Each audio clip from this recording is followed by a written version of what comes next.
This is your city.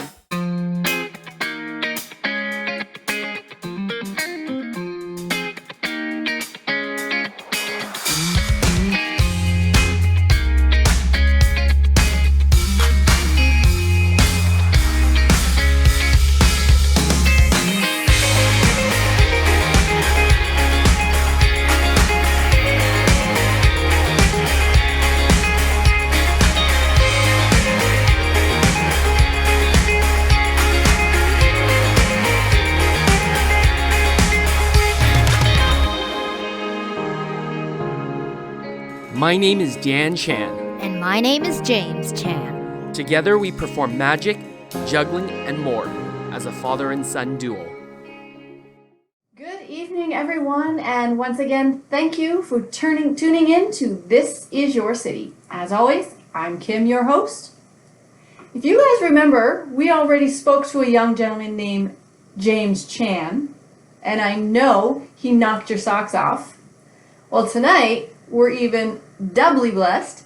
We get to speak to senior Mr. Daniel Chan. And Daniel, I don't mean senior as in you're old. You're just the father of James. So I am really excited to have Daniel Chan, master magician. So thank you, Daniel. Thank you so much for agreeing to be on this show.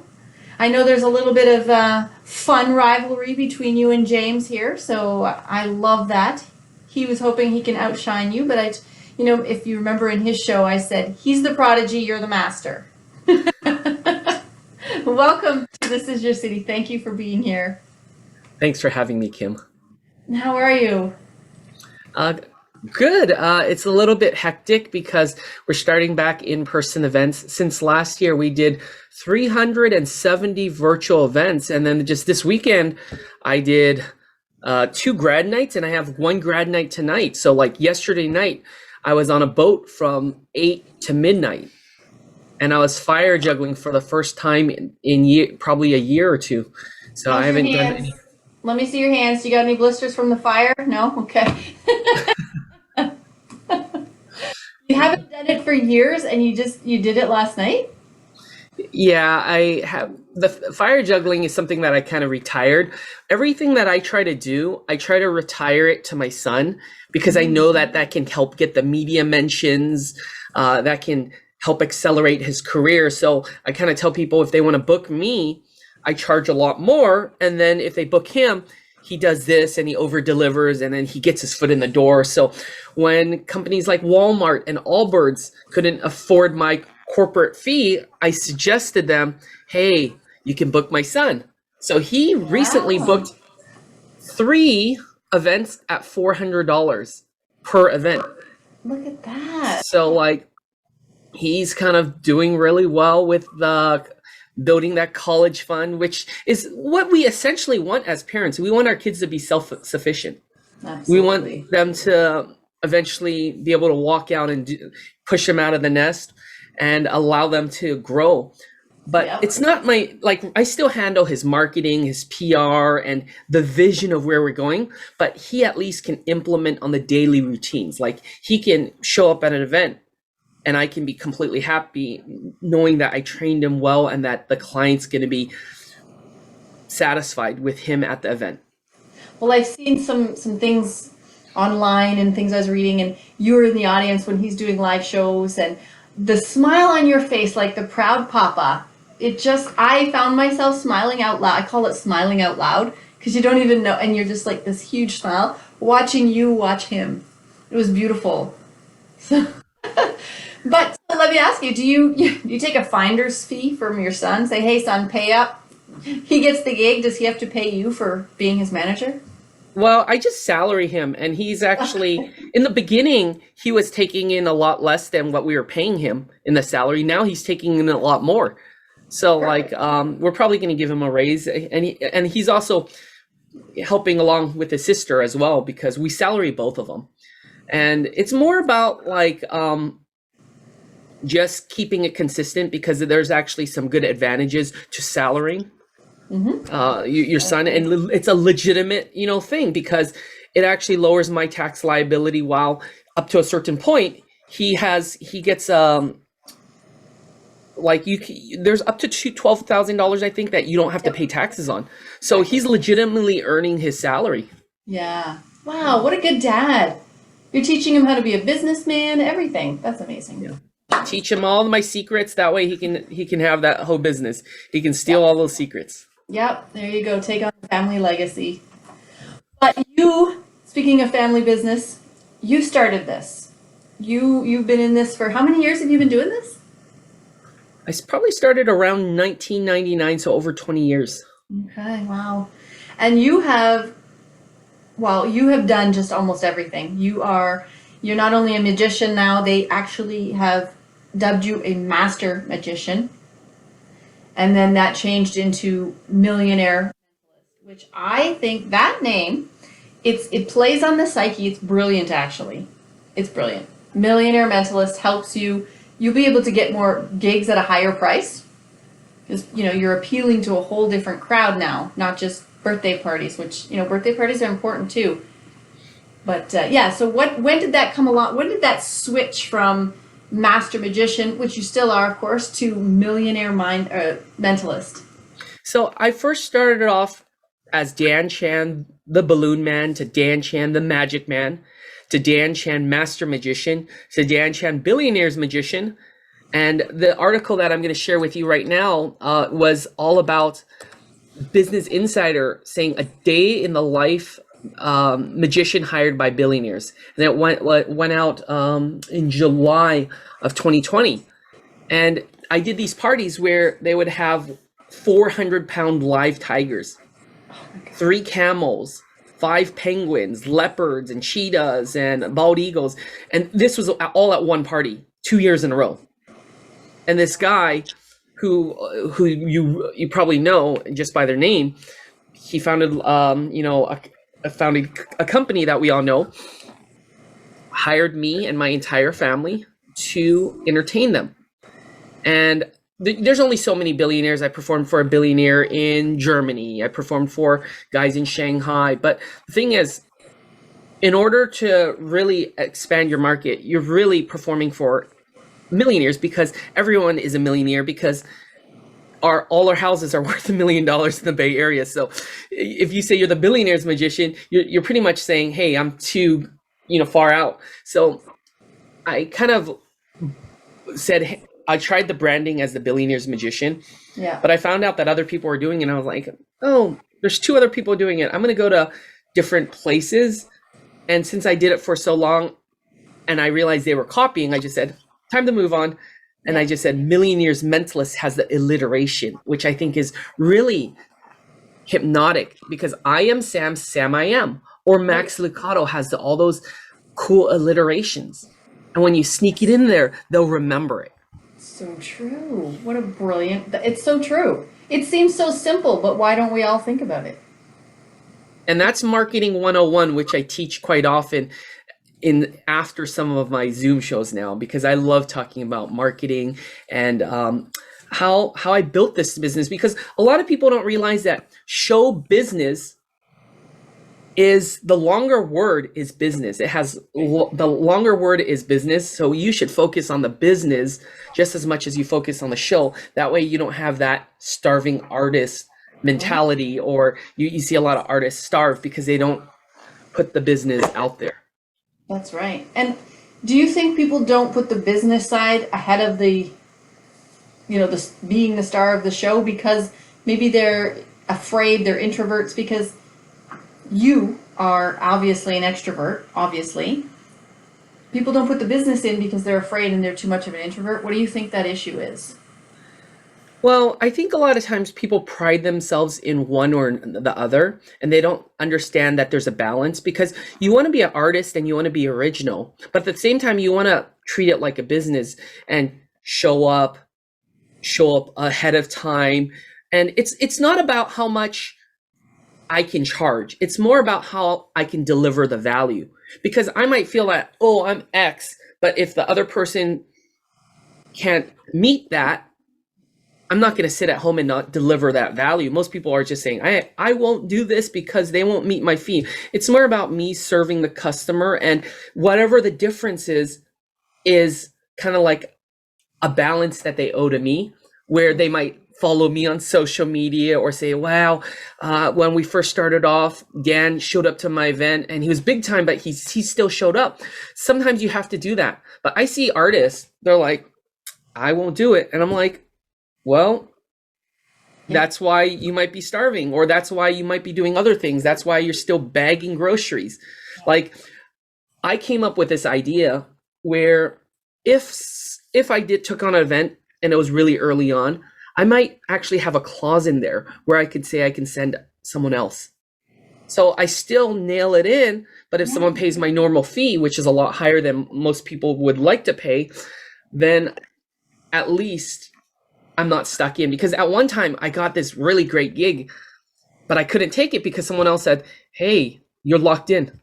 Oh. And I was like, oh my gosh, I really did commit to it. How can I prevent that in the future? So often it's being creative and figuring out what's the past problems that we've had. Not just solving problems for our clients, but solving problems for ourselves. Because I've already been serving my clients for a long time. And to the extent, a lot of times I would even put them before my own family. And that was stressful because you would do so much for your clients. And that's what I feel it takes to succeed in just in the beginning of the business, before a business takes off. As an entrepreneur, you're building like a house. It's like a house, but you don't get to rent the house out or sell the house until you completely built the product. Right. But people think as an entrepreneur, you're going to make money off the bat. It's an investment of your time. It's like an airplane. You need enough speed for it to take off. Brilliant. And that's why you're doing the podcast, or that's why I'm doing certain things. Before we get to the next level, we have to kind of give away that free sample. Yes, that's it. That's what I've said before. It's like a free sample. You have to give away free samples. I mean, everybody's Costco, right? But speaking about that, Daniel, you do your own PR. You're a businessman. I mean, you're an entrepreneur, you're a showman, you're a family man, you're a businessman. You've done your own PR. So what got you into knowing how to do that? Well, first, it's about the solutions that you would do for yourself. And then, like, when I first contacted some PR people, they told me that it would cost $2,500 to $5,000 per month retainer.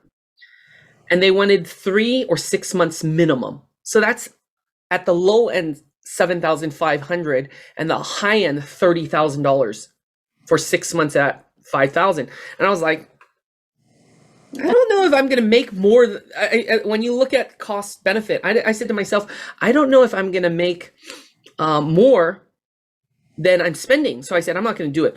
But I had that in my mind, and I said, I'm going to figure out how to pitch PR. So I went on to places like Source Bottle and Haro, Help a Reporter Out, and many other places. And I even coach some people on how to get PR, because that's my side hustle. I would do that for free if I, because I'm so interested in figuring out, how do you connect? How does it work to get on Forbes? Last year, I was on CNBC twice, Business Insider twice, Voyage LA, plus a host of many other publications, including television, ABC 7 News, and many other places. But I started learning about, how do you go on LinkedIn? Yeah. What do you say? Because they only limit you to a certain number of characters. And then just going into these groups and giving value. And I am, some of these posts that I've been doing have like 100 likes just in these small groups. And another thing is, I started posting whatever I thought was interesting. So I had 2 viral videos go out on TikTok. And you can see that at Millionaires Mentalist. I crack an egg with a fancy egg cracker, and people are saying, it's raw. It's not raw. It's rich people problems. And I'm like, we actually got this egg cracker as a gift. And people thought, oh, wow, this is a really fancy way to crack eggs. So we sous vide eggs at 145 degrees. Sous videing is a technique where you're cooking at the exact precise temperature. So I started just learning, but also giving value, because people were asking a lot of things that were absolutely wrong. They said, that's raw. And I'm like, oh, no, it's not raw. Oh, you boil it. I'm like, boiling is 215 degrees, I think, or whatever it was. And I Googled it and I responded back and I created engagement. Right. And because I put so much engagement, there's over 1 million views in a video that was out for maybe less than 10 days. 1 million views. And to think, I was trying to get a viral video for the longest time. My BuzzFeed video that's on this BuzzFeed link that I'm sharing with you now got 20,000 views probably in a couple of days. I taught my son how to pick pockets and juggle flaming torches. And none of those videos actually went as viral as my cracking an egg video. You can share their screen if you want, if you would like to share some of that for us there, Daniel. Yeah, let me see if I can. Let me see if I can even find the. So let me hit pause, and let me hit share screen. Or I could share it actually. Yeah, I'll do that. I'll actually share it right here. Okay, I was gonna say because I could do it. So this is here. Yeah. Oh. And they're talking about my corn. And that, folks, is how you open up a sous vide egg. A sous vide egg. That's cool. So our people watching on the video see this, but the audio, what you're doing is your TikTok. And that, folks, is how you open up. Yep. The proper way to crack an egg.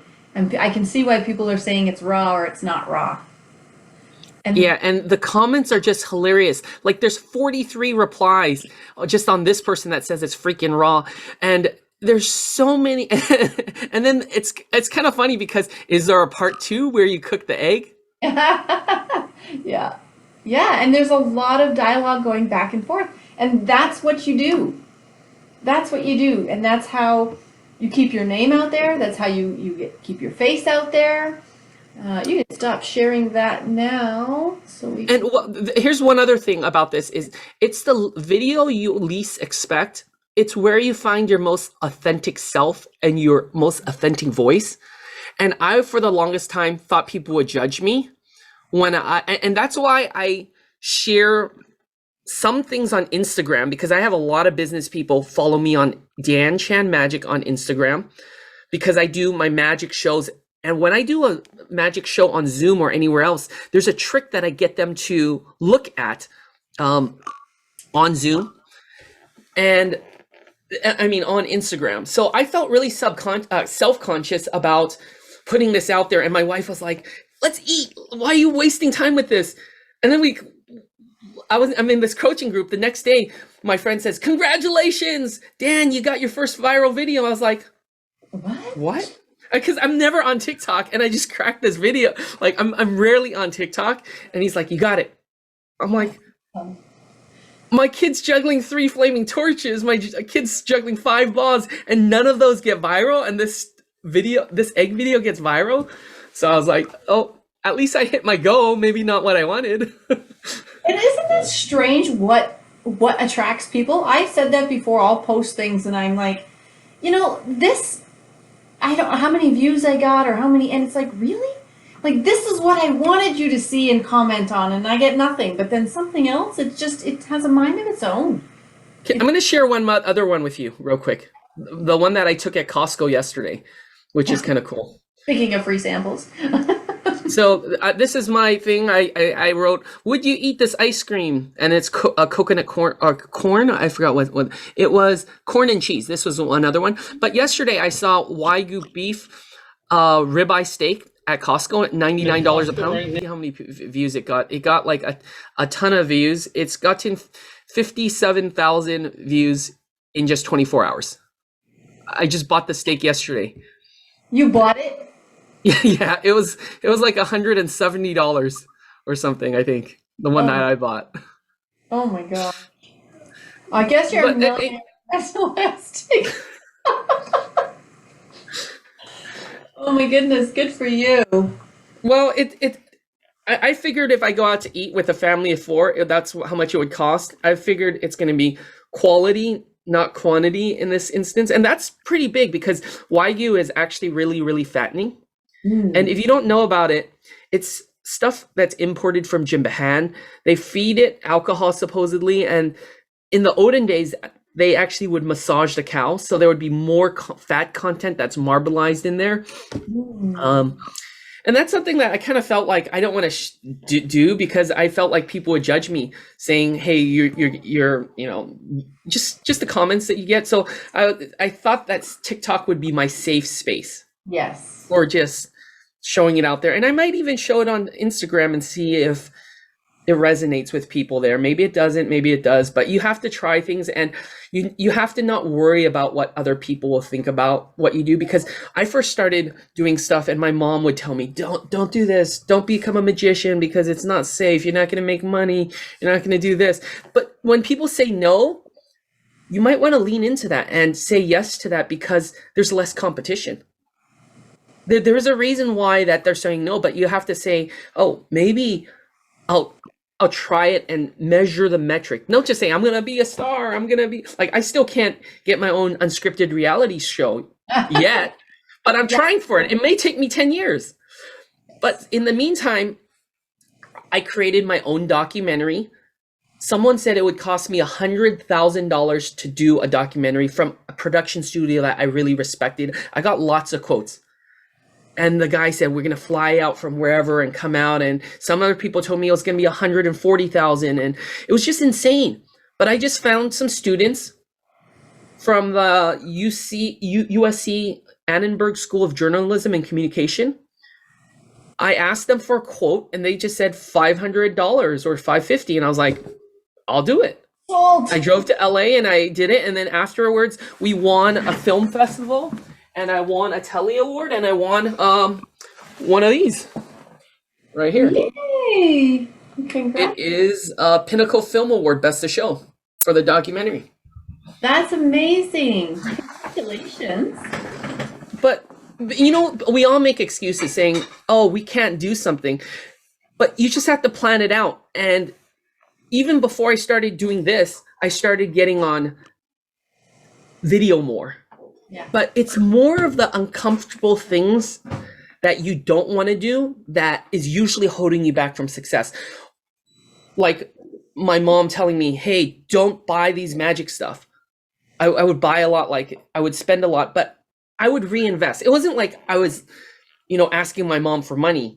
I would do the magic shows, make like X amount per gig, and then reinvest like 10, 20, 25% back into what was already making me money. That's right. So you have to be smart about reinvesting into your business as opposed to like, someone says no, but you're not making money and it's an endless pit. So there's a difference. It is, and there is a difference. And I love this. You're teaching us so much, and I didn't even know that we were going to learn so much during this show today, but honestly, like you're giving us gold nuggets, is really what you're giving the audience. You're giving us gold nuggets on how to, because you've already proven that it's successful. You can succeed. It doesn't matter if you want to be a magician or whatever it is you want to be, a podcaster, a writer, it doesn't matter. You can succeed. And you've already proven that just by getting out of your comfort zone, saying yes where others are saying no, doing some research, giving away some free samples. Like you are giving us some gold nuggets here and on how to succeed and become an entrepreneur. Wow, thank you. I thought we were going to, I think if more people can hear what you're saying and the way you've just delivered it to me, I've been on quite a few courses and webinars over the last year. And, you can take so much in that brain and then you're like, the way you just delivered it in these first few minutes, I've already learned so much. Like, I'm excited. I'm like, yes, everything you're saying is getting me excited. So, wow, there's a new career for you too. When you start passing all this on to your son, you're going to be teaching people how to be the best entrepreneur they can be. Yeah, there's so many things that I've learned that I started internalizing, asking myself and teaching it to other people, because even before you know once you know it, you should start teaching it. Like, for example, I started understanding the framework, and there's always an order on why and how you do something. For example, I always encourage people to start with copywriting first, then and photos, because copywriting is our thoughts that we put on a paper and we can polish those. Then when we show up on camera, we're pretty much rehashing what's in our brain. But when you write down what you know, you can fix them in small increments. So often people just try to go right to television. Do the copywriting on your website, then go podcast, then go on video, because then you don't have to worry about what you're going to dress, what's going to happen. You want to succeed in smaller places and grab the low-hanging fruits. Also, you want to figure out what a SWOT analysis is, which is strength, weakness, opportunity, and threat.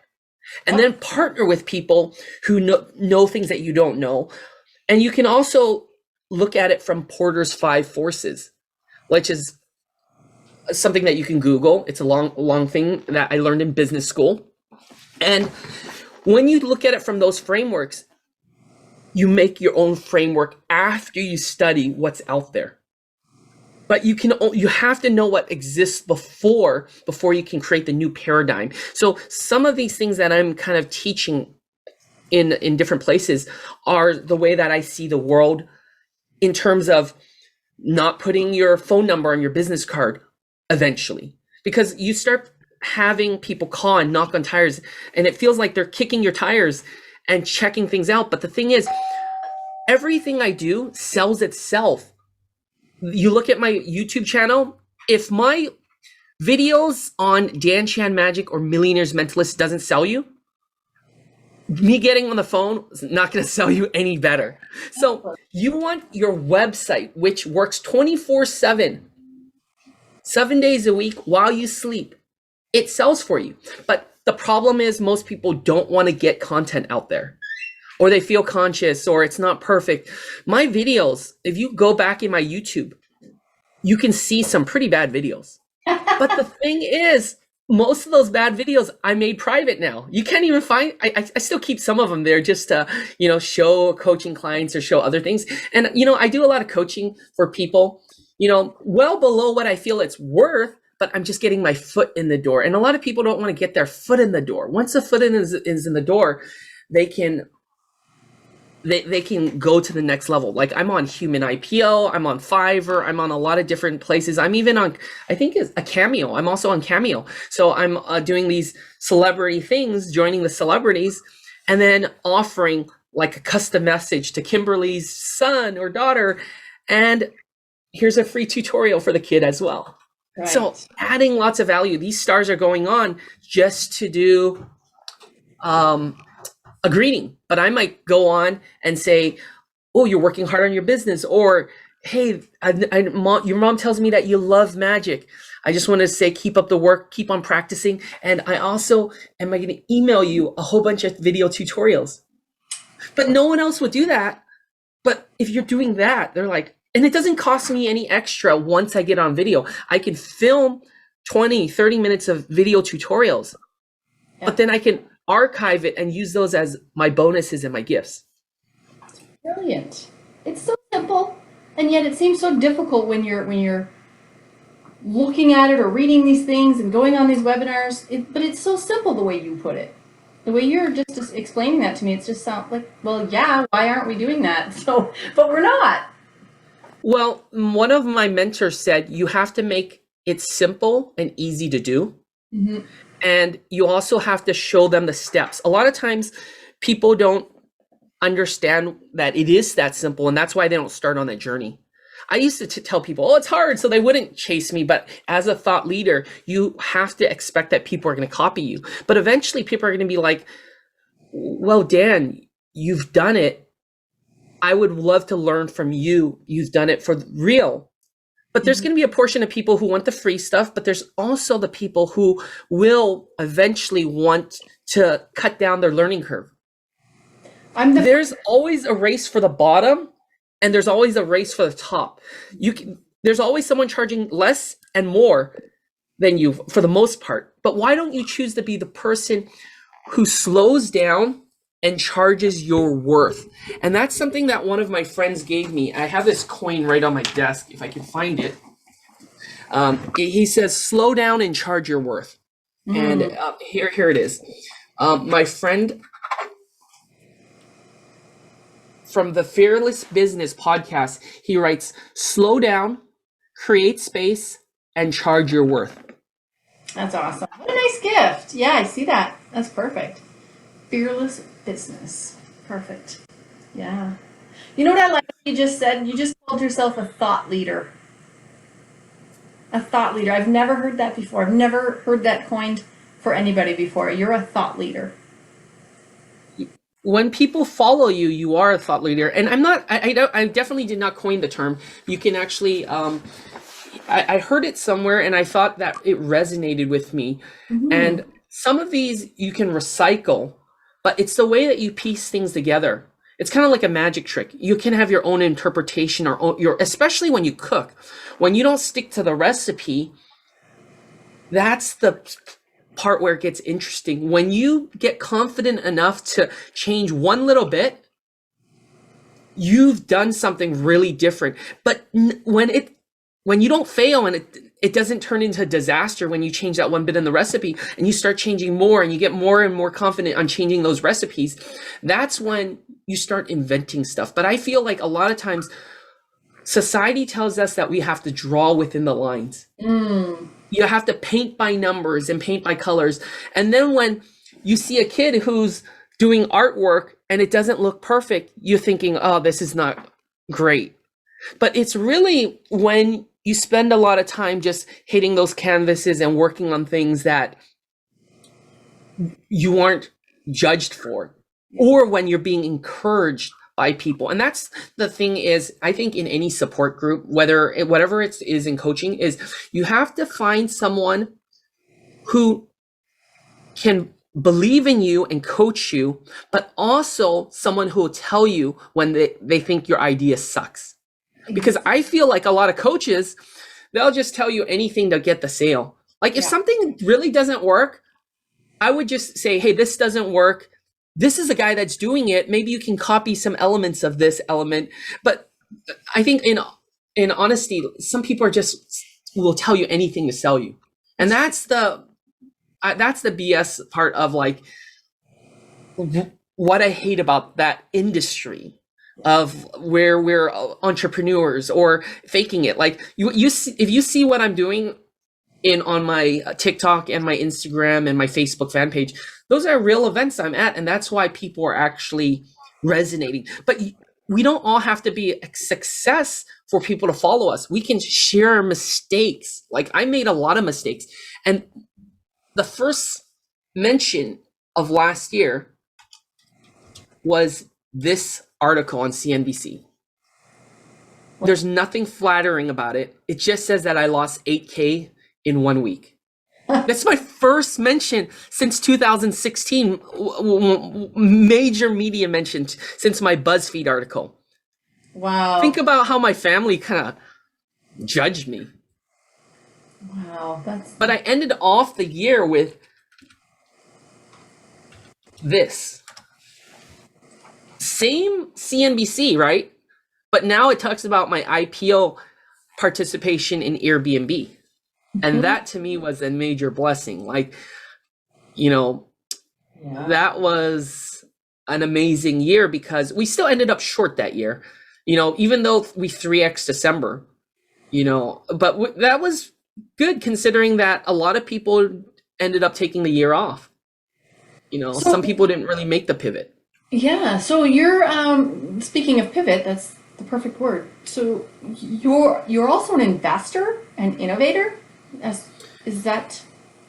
Yeah, I invest on a Start Engine, WeFunder. Some of these are just things that I just believe in. I don't even know if they'll lead a profit in some of these fun investment vehicles. Like I've invested in ice cream shops and other things, but I'm also looking for investors because I realize that that's the reason why I started investing in other companies. Every company that has hired me, I bought one share of stock.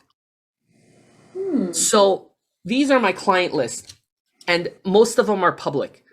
Google's hired me over 40 times. I have over 100 shares in Google. So And just because every time they hire me, I'll just buy some shares. Well, that's brilliant. Because I believe in them, and I'm like, and a lot of times some of these companies like don't want to pay a lot, but I figured if I own the company by buying shares in it, I'm okay with, them, it's just kind of like the sweat equity that I'm putting in.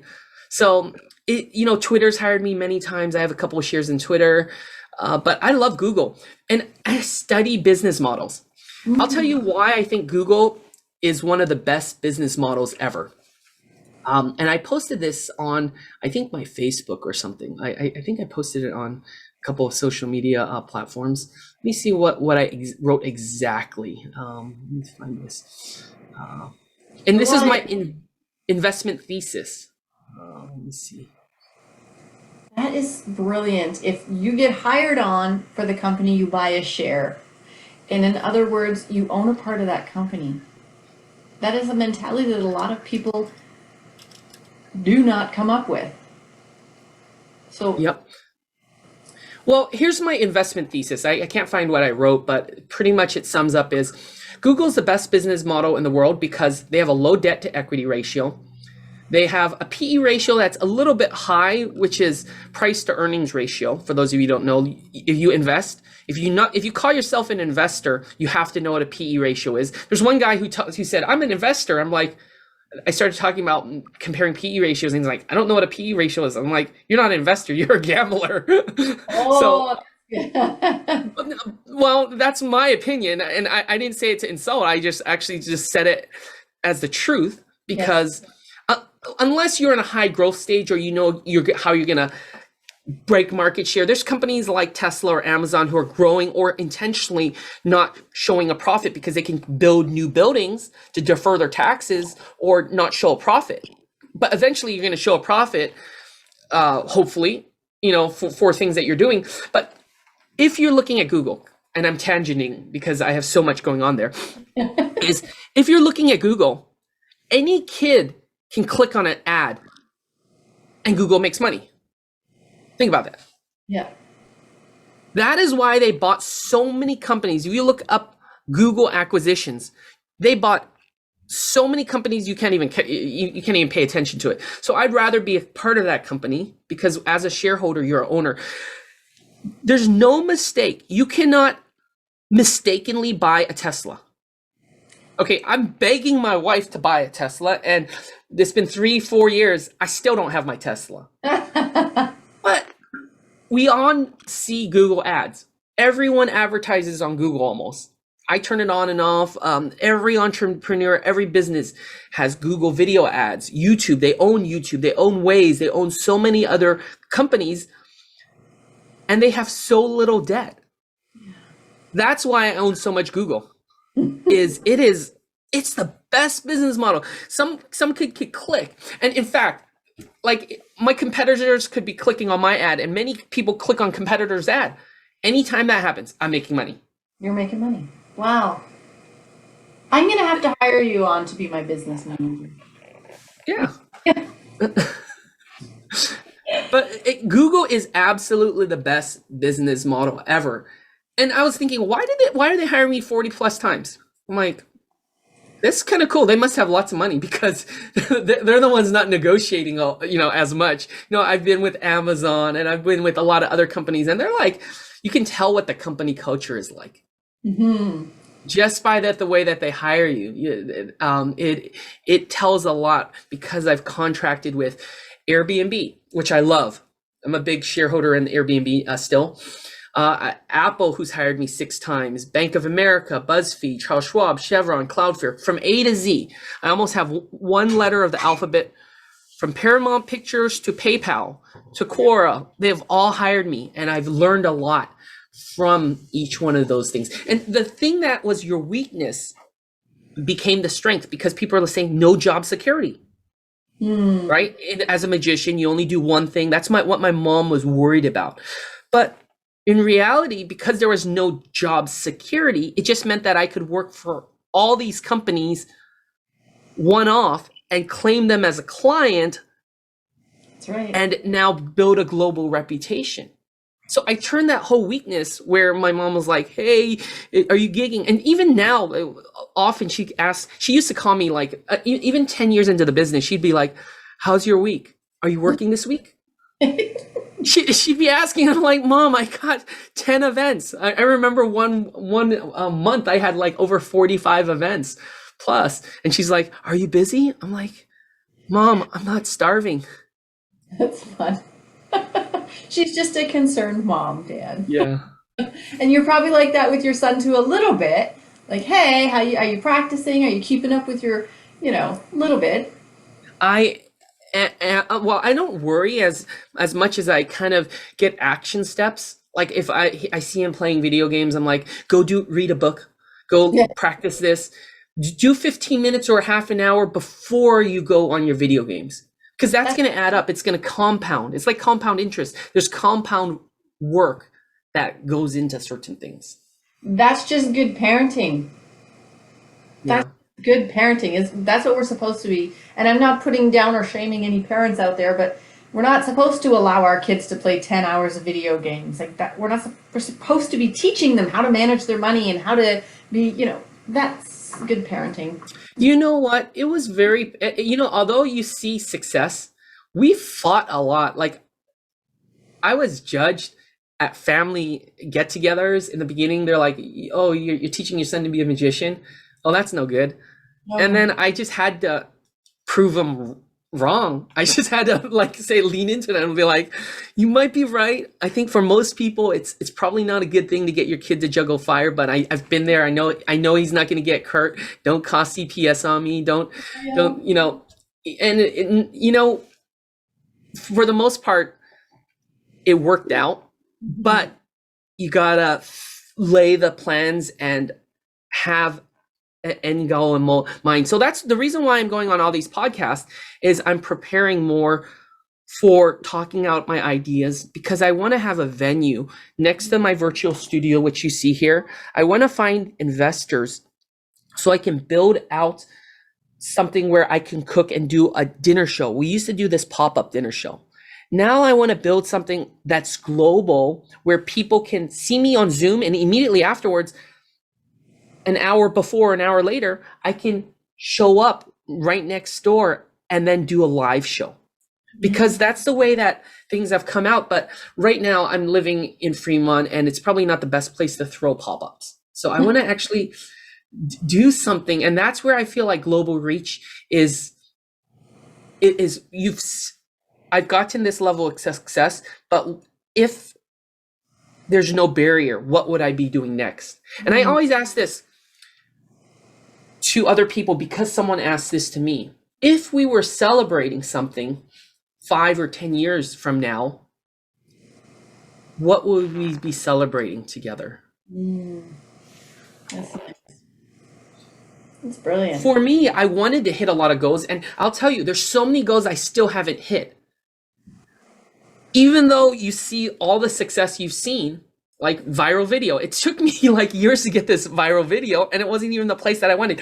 I wanted to be on Magic Magazine, Juggle Magazine. I wanted my wife on Balloon Magic Magazine. We haven't hit any of those yet. But I think I did better because Business Insider actually has people that hire me versus magicians who copy my stuff. That's right. And then I looked at it and I reframed it and I was like, oh, if I got in this magic world, everyone would be doing what I'm doing because magicians copy. Yeah. So sometimes when you hit this roadblock, you can just reframe it. Yes. Just pivot, reframe it. I just want to kind of get there. Like you were on some pretty incredible magazines though, like Wall Street Journal. Who doesn't know what that? You don't even have to know business to know what Wall Street Journal is, and Hustler, not Hustler. Did I say Hustler? Not that magazine. The Hustle. Hustle. which I think they got bought out. I'm not sure. I think they got bought out by a company. But The Hustle, Zachary Cockett wrote the article that followed the first CNBC article. And I pitched the news reporter and I said, hey, this is what happened in the past. I lost 8K, but would you like to find out what's happened? And I showed him some magic, and which I'm going to show you after we stop recording because I don't want anyone to see what's in the show. There's going to be here's some free business samples, but if you want to see me in person, go check out my shows on Zoom. It's actually on.zoom, or just search on Zoom magic show and search Dan Chan and you'll find it. But there is just so much that's been happening, and I feel like people are worried about competitors copying. And when I read on Quora, there was this really great article about someone could steal my iPhone, but they can't use it because they don't have a password. Right. But an even better analogy is someone can steal your glasses, but the fact is the glasses are made specifically for you, and you have a specific vision. So stop worrying about that, because the ideas God gives you, it's going to require people to help you to get there. Right. And only you can execute on certain ideas that were given to you, because no one's seen so many magic venues as me. Like, I've been to Shanghai. I've seen the ones that succeeded. I've seen the ones that fail. I've been to all the ones, a lot around the world. Wherever I travel, I go to a magic venue. I've been to the Magic Castle probably over 20 times. So, and I also know the history of why the Magic Castle started.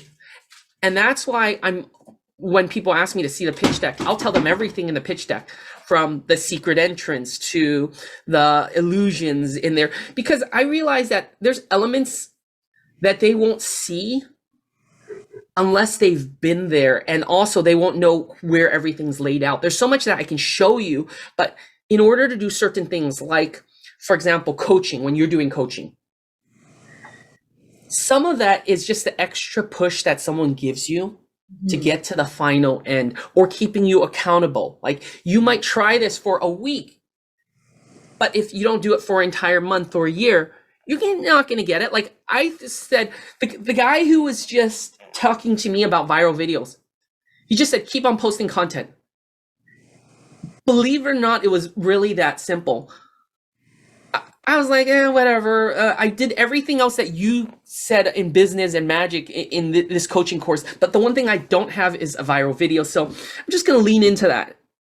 He just said, keep on posting. I was like, okay, that makes sense. And I didn't put any fancy things. I didn't do any fancy video editing. I think it was shot in one shot and it went viral. I'm like, okay, short form content is different. And I used to be YouTube heavy, and I love YouTube because the reason why I love YouTube is because I own Google, and Google is kind of like YouTube and Google are associated, and that's the baby. So I had this, ugly, it's not, YouTube is beautiful, but I had what people call ugly baby syndrome, right? You love your baby no matter what it looks like. I just looked outside and figured, TikTok, that's for young people. Well, if the way that it scrolls, the interaction, all that stuff within TikTok, it actually is overwhelming for me, being a 43-year-old, to post content on there, to figure out the text and all that stuff. Yeah. Believe it or not, it takes a while for me. I know the young kids just do that all the time because they grew up as digital natives. But for someone like me, I can teach you about PR, and I teach all the young kids about how to get PR. But for me to get TikTok, I need help. If some kid tells me something that's totally obvious, I learn it. Like my son, he sets up my OBS. That's funny. And he sets up all the other things. And it's not a shame to ask someone for help. I think the young need to ask the old for help, and the old need to ask the young for help. Beautiful. Because it's just a two-way street. It is beautiful. That's absolutely true. Daniel, there is so much I can talk for hours to you. I said to your son, I don't know if you were hearing when I spoke to your son during his episode, I felt like your personality, like I feel like I've known you my whole life.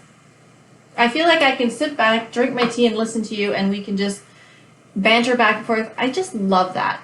And you just proved it again to me with this video and this I don't even want to call it an interview, but this conversation that we're having here.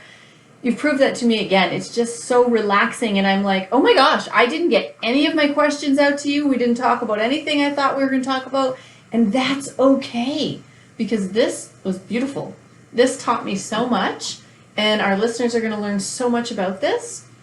But, you know, before we go, for the sake of time, I do want to ask you, Daniel, what's next for you? You have so much, you've taken on so much. What's next?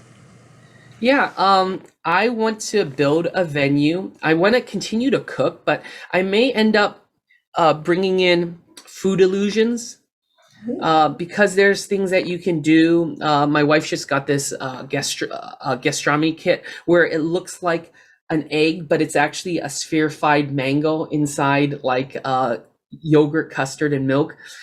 I'm thinking of doing pop-ups in my house or at an Airbnb. I'm also thinking of really leaning into on Zoom shows. So even before that, I want people to buy tickets to my on Zoom show, because I know I promise you, if you got anything out of this podcast, you will absolutely see magic redefined on Zoom.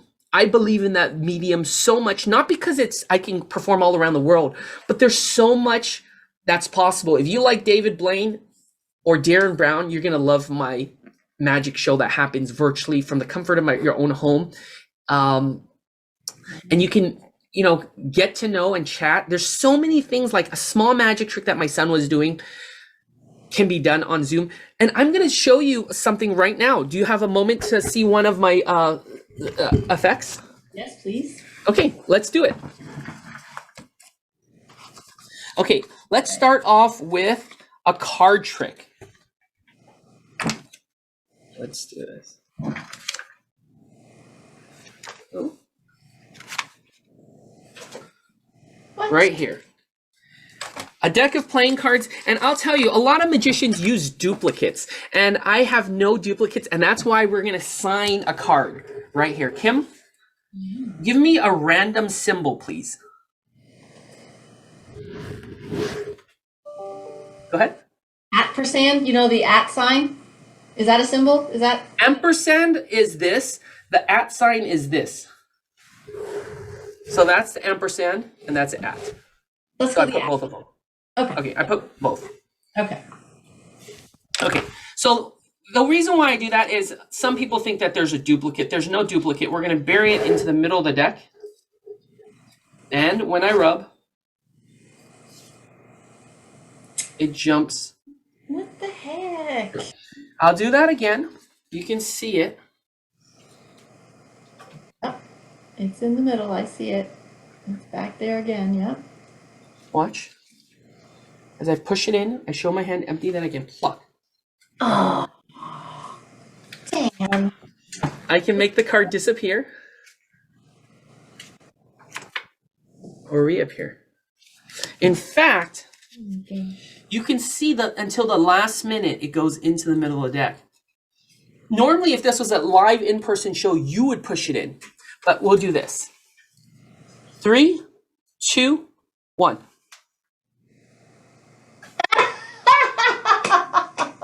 Oh my gosh. His son just appeared behind a curtain with the card in his mouth.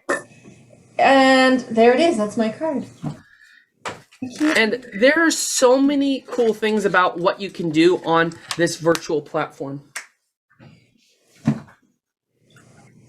Stop it. No way. Here I am trying to get closer to my screen. Look at, like, it's going to make me... My card, isn't it? That's going to be my card. Oh my gosh. How did the... No way. This freaks me out. I almost feel like running away. That's how freaked out I get. Run away. Yeah, so if you are listening to this podcast, you're going to want to jump over to Kim's YouTube channel because that card trick where she was just freaked out about, it's going to be on her YouTube channel, and you guys can watch that in slow motion and try to figure it out. But it is absolutely just such a new medium, and we've really leaned into the advantages of this medium. I've got tricks all around me that you can't see that I can pull in. And normally, if I was doing a live in-person show, I couldn't levitate. But last year I pulled in a really cool levitation, which you can see on my website, Millionaires Mentalist. You can see me float. But before I would have to charge $500 or $1,000 just for like a 3-minute levitation. When now I can just do that levitation every show because I don't have to lug it to your banquet hall. I don't have to bring it in as a check-in onto an airplane. There's so many things, but most people are like, oh, I'm going to do the linking rings, or I'm going to do certain things still the same way. It's still okay to do those things, but I felt that because we're in a new medium, I was going to make a fresh start. So this whole show, I feel, is even better than my in-person show. Because of all the things that a consistent venue and consistent platform. And I see that is such a blessing. Yeah, I can hear the passion of that, like that excitement of you going over to, it's the age of Zoom now. I mean, let's just face it. This is the new thing, the new norm. And I can see the excitement in you of perfecting this new norm. That's awesome, Daniel. That's awesome. Yeah, I'm still struggling because I'm still kind of falling back because I'm still doing some live events. But if I can get this to really kick off, I won't be doing shows. It's like Copperfield. He won't be going to do a grad night. I still might have to, keep that day job performing at live events. But where I want to be 10 or 20 years from now is on Zoom. Like maybe if the president of the United States says, hey, we want you to perform live, I'll show up. That's right. But although even a congressman recently hired me to do his staff party. There was a congressman who hired me to do a Zoom event. That's awesome. Which was really cool.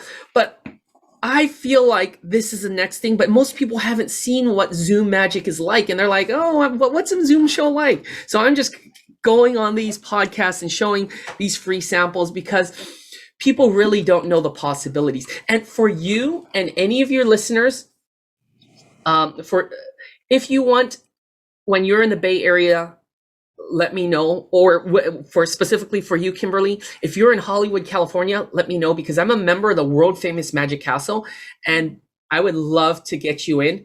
It's this exclusive club in Hollywood where when you say open sesame to the owl, the bookshelf slides away and you go into this magical club where it's a hidden kind of like almost like a speakeasy with multiple theaters, a dining experience. But that's what I want to bring to the Bay Area. If I can find investors to do something like that, I would love to, bring the Magic Castle experience to the Bay Area, but take it to the next level because I don't want to just copy them. I want to make it. Have you been to the castle? I was like, hey, this is the newest thing. Yeah. And I think that it's not in competition. It's like so far away that I'm in the Bay Area. There's a Magic Castle. There's a lot of synergies that can be worked out. Definitely. Oh, I love it. And my listeners, you should go check out what the Magic Castle is because it's an amazing thing and it's an exclusive invite for magicians. It's really cool. Have you been there before? I have not been there before. World famous guys that you've seen on AGT, they're at the Magic Castle. And there's so many other things, but we'll put it out there. There's so many places he's at. He's everywhere, and that's awesome. And then his son, of course, we spoke to already. But Dan, for the sake, we're just running out here. We could do a part 2. We could say, welcome to This Is Your City, and this is part 2 with Daniel Chan. Let's do that. We'll do a follow-up for sure. All right. Can we do that? Yeah, absolutely. Oh, thank you. We could even, okay. Yes, I'm excited. Thank you. So this is what we're going to have to do. I had so many questions that I didn't get to, and that's okay because I was like, I think sometimes like, wow, what a bad host I am. I'm just like, I was so into everything you're saying. I forgot to like do what I was supposed to do. So I hope you're okay with that I just kind of let you do your thing because you had me mesmerized. So thank you for that. That's awesome. But Dan, I just want to say thank you for coming on. Thank you for sharing your son as well before, and the best of luck to both of you. But honestly, this is not it. I really want to have you back on. We have a lot to talk about, a lot to do. You're going to be doing some coaching. People can reach out to you. People can invest in you, get some virtual tickets for some magic, which I am absolutely going to do. And you're going to give us some events where you're going to be. Yes. All right. So, oh my goodness, listeners, from you, I appreciate you as always. I'm so thankful that you tuned into this. Please share this. Please like this. You know, every episode I say stuff like, don't forget to share and like and subscribe. And, you know, I just do my spiel, but please share this episode. Your friends, your circle, your family are going to want to watch this. There is so many, I just said it 100 times, free nuggets in here, folks, free nuggets. And there's so much more. So share this episode so that you guys can and find out what Dan Chan has to offer you. And he has a lot to offer you. We can benefit. Golden nuggets, folks. So again, don't forget, share this. Go on the YouTube channel, subscribe. Go on Dan's YouTube channel. Go on his Facebook. Go on his Instagram. We're going to have all that at the end. Just do it. I know. So thank you. Keep safe. Keep blessed. Ciao.